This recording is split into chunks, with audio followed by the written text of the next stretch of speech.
révélée dans la série Plus belle la vie en 2004 et régulièrement à l'affiche de fiction sur TF1, Laetitia Milo est désormais un visage bien connu du petit écran.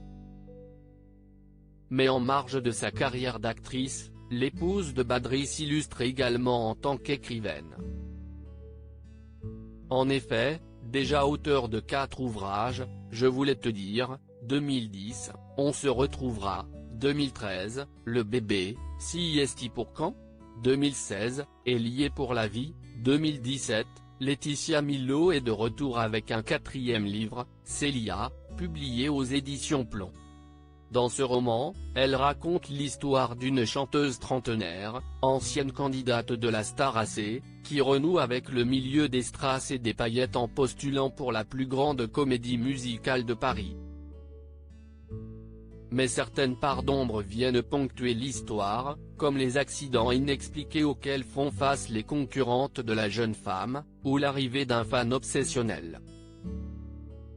Pour ce dernier point, Laetitia Milo s'est d'ailleurs inspirée d'une histoire plutôt familière puisque comme elle l'évoque sur le plateau de Vivement dimanche prochain, elle a déjà eu affaire à un admirateur plutôt acharné par le passé. Laetitia Milo évoque ce fan très intrusif. Malheureusement, ça m'est arrivé une fois, confie la comédienne, CIST d'ailleurs ce qui m'a inspiré pour écrire ce roman. Au départ, comme dans le livre, ça commençait par des petits mots d'amour, puis CIST partit dans des menaces de mort, CIST allait très loin.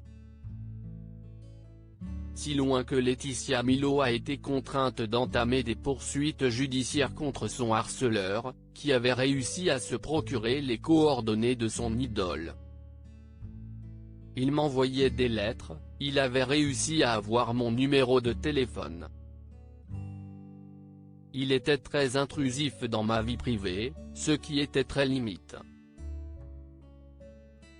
Si la comédienne a connu cette expérience malheureuse, elle tient à rassurer le public en déclarant qu'il s'agit de son seul souvenir malencontreux.